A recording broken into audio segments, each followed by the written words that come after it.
Hello friends, स्वागत है आपका एक और लर्निंग वीडियो में। चलिए देखते हैं कल इंट्राडे में हम कौन कौन से स्टॉक में ट्रेड कर सकते हैं और हमारा लेवल क्या हुआ, ठीक ना। लेकिन देखिए सबसे पहले हम आपको ये बताएंगे कि जो स्टॉक हमने आपको कल बताया था इंट्राडे ट्रेड करने के लिए उसने आज कैसा परफॉर्म किया, ठीक ना। देखिए सबसे पहले हमने आपको बताया था हिंदुस्तान यूनिलीवर का जो स्टॉक है ये, इसके बारे में हमने आपको बताया था ट्रेड करने के लिए इंट्राडे क्यों, क्योंकि जब ध्यान से देखेंगे चार्ट को तो आपको यहाँ पे एक ट्रेंड लाइन दिखाई देगा। ये ट्रेंड लाइन आपको यहाँ पर दिखाई देगा, ठीक ना। हमने बताया था जैसे इस ट्रेंड लाइन का ब्रेकआउट होगा आप इसमें ट्रेड ले सकते हैं, ठीक ना। आइए देखते हैं 5 मिनट के चार्ट पे कि इस स्टॉक ने कैसा परफॉर्म किया और आप इसमें कहाँ पे ट्रेड कर सकते थे, ठीक ना। ध्यान समझिएगा। देखिए जब चार्ट को ध्यान से समझेंगे, देखिए ये स्टॉक ओपन कहाँ पे हुआ, ये स्टॉक ओपन हुआ, गैप अप ओपन हुआ और ओपन होने के बाद ये स्टॉक एक फर्स्ट कैंडल क्या बना है, डोजी कैंडल। लेकिन जब ध्यान से देखेंगे तो जो कल का यहाँ पे जो फर्स्ट टाइम यहाँ पे जिसने टाइम स्पेंड किया और यहाँ से अगर आपने मूवमेंट बनाई होगी तो यहाँ से आपको एक अच्छा ट्रेड यहाँ से मिल गया होगा, ठीक ना। इस ट्रेड को अगर आपने ट्रेड किया होगा तो ठीक। सेकंड स्टॉक हमने बताया था आपको KEI इंडस्ट्रीज का, ठीक ना। इस स्टॉक को हमने बताया था आपको सेल करने के लिए। इस स्टॉक को बताया था हमने आपको सेल करने के लिए। सबसे पहले आप डेली टाइम फ्रेम पे आएंगे तो डेली टाइम फ्रेम पे एनालिसिस करके हमने बताया था आपको, ठीक ना। ध्यान देखिए जब भी ये स्टॉक ऊपर की ओर जा रहा था यहाँ पे तो इसे यहाँ पे सपोर्ट मिल रहा था। हमने बताया जैसे इसके नीचे आता है यहाँ पे तो एक आपको सेलिंग साइड वाला ट्रेड अच्छा मिल सकता है, ठीक ना। देखिए आइए 5 मिनट टाइम फ्रेम पे आप आइएगा इस स्टॉक को देखने के लिए, ठीक ना। तो देखिए यहाँ पे जैसे 5 मिनट टाइम फ्रेम पाइएगा तो आप यहाँ पे देखेंगे, अच्छे से देखेंगे इस स्टॉक को। जैसे यहाँ पे इसने यहाँ पे आया, जैसे इसने लगभग यहाँ से आकर के 1% से एक ज़्यादा मूवमेंट इस स्टॉक ने यहाँ पे किया, ठीक ना। तो इस स्टॉक को भी आप इंट्राडे में ट्रेड कर सकते थे, ठीक ना। अब आइए सेकंड स्टॉक, इसके बाद स्टॉक हमने बताया था आपको, उस स्टॉक का नाम है रिलायंस इंडस्ट्रीज का स्टॉक बताया था हमने आपको ट्रेड करने के लिए, ठीक ना। लेकिन देखिए रिलायंस इंडस्ट्रीज अपने लेवल के नीचे आया ही नहीं। हमने बताया था आपको कि जैसे इस ट्रेंड लाइन के नीचे ये स्टॉक आता है तो हम इसको सेल करेंगे, लेकिन ये स्टॉक यहाँ पे नीचे आया ही नहीं।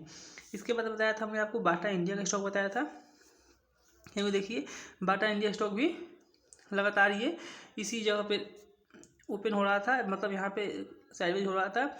हमने बताया था आपको कि जैसे ये इसके ऊपर निकलता है, देखिए जिस स्टॉक को आप हम आपको बोल रहे हैं बाइंग करने के लिए, वो स्टॉक क्या अपने लेवल से नीचे ओपन होना चाहिए, ठीक ना। लेकिन देखिए ये स्टॉक गैप अप ओपन हुआ तो हमें इसमें कोई भी ट्रेड ना मिला, ठीक ना। इसके बाद स्टॉक देखिए हम आपको बताए थे इन्फोसिस का। देखिए इन्फोसिस को हमने बताया था आपको बाइंग करने के लिए, लेकिन ये देखिए यहाँ पर बहुत दिनों से साइडवेज था। हमने बताया था कि 1709 रुपये के ऊपर निकलता है तो आप इसे बाइंग कर सकते हैं, लेकिन ये स्टॉक इसके ऊपर गया ही नहीं, ठीक ना। इसका स्टॉक बताया था हमने आपको अंबुजा सीमेंट का। हमने बताया था अंबुजा सीमेंट को आपको इस स्टॉक को बाइंग करने के लिए, ठीक ना। जैसे देखें ध्यान से देखेंगे चार्ट को समझेंगे तो आई 5 में टाइम फ्रेम पाएंगे जब, तो हमने भी इस स्टॉक में एक ट्रेड लिया था। यहाँ पे हमने इस स्टॉक जो थी, देखिए ध्यान समझिए इस लेवल को ध्यान समझेंगे जब आप, देखिए हमने यहाँ पे बाइंग किया था इस जगह पे। देखिए जो फर्स्ट कैंडल थी तो हमने यहाँ पे इसलिए बाइंग नहीं किया क्योंकि देखिए फर्स्ट कैंडल लगभग 1% से ज़्यादा बन चुकी थी। हमने आपको हमेशा अपने वीडियो में बताया है कि देखिए जो भी फर्स्ट कैंडल होती है तो फर्स्ट कैंडल हमेशा 1% से, मतलब ये आधे % से कम की हो तो वो ब्रेकआउट ज़्यादातर सही होता है, ठीक ना। वो फेक ब्रेकआउट नहीं होता है।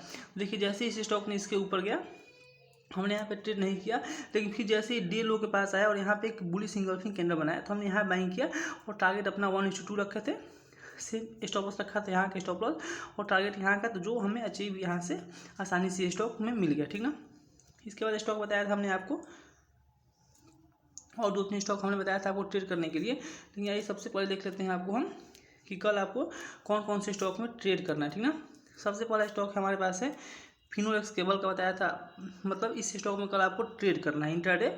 कल आप इस स्टॉक में ट्रेड कर सकते हैं। क्यों, देखिए मार्केट लगातार फॉल किया और 1 2 3 4 इन 4 कैंडल को आप ध्यान से देखेंगे और समझेंगे तो चारों कैंडल का लो देखेंगे अगर ध्यान से तो एक ही जगह पे कैंडल लो बना रहा है, ठीक ना।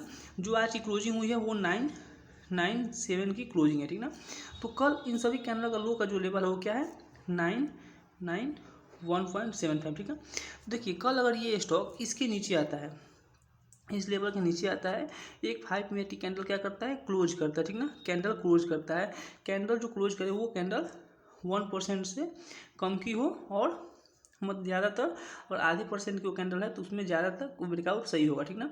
तो अगर इसके नीचे आता है 991 के नीचे एक 5 मिनट कैंडल क्लोज करता है, हम क्या करेंगे, इस स्टॉक को सेल करेंगे। टारगेट 1:2 रखेंगे, स्टॉप लॉस जो भी 5 मिनट के अंदर का स्विंग हाई होगा हम उसका वहाँ पे स्टॉप लॉस रखेंगे और इस स्टॉक को ट्रेड करेंगे, ठीक ना। इसके बाद स्टॉक हमारे पास और एक स्टॉक है गेल का। इस स्टॉक को हमें क्या करना है, कल सेल करना है। क्यों सेल करना है, ध्यान समझिएगा। सेल हमें इसलिए करना है क्योंकि देखिए यहाँ पर रेजिस्टेंस था, आज भी देखेंगे तो सेम इसी जगह के पास से इसने हाई लगा करके नीचे की ओर क्लोजिंग कर दी, ठीक ना। तो कल अगर ये स्टॉक 181.65, ठीक ना, इसके नीचे एक 5 मिनट कैंडल क्या करता है, क्लोज करता है, तो हम इस स्टॉक क्या करेंगे, सेल करेंगे। टारगेट 1:2 रखेंगे, स्टॉप लॉस जो भी 5 मिनट कैंडल का स्विंग हाई होगा हम उसका स्टॉप लॉस रखेंगे, ठीक ना। दोस्तों ये थे हमारे इंट्राडे स्टॉक, और जो कल कैसे परफॉर्म करेंगे उसके बारे में हम आपको यहाँ पे बता देंगे, ठीक ना कल। तो वीडियो अच्छा वीडियो को लाइक करिएगा, और चैनल पर आए तो चैनल को सब्सक्राइब करिएगा। इतना ही, थैंक यू।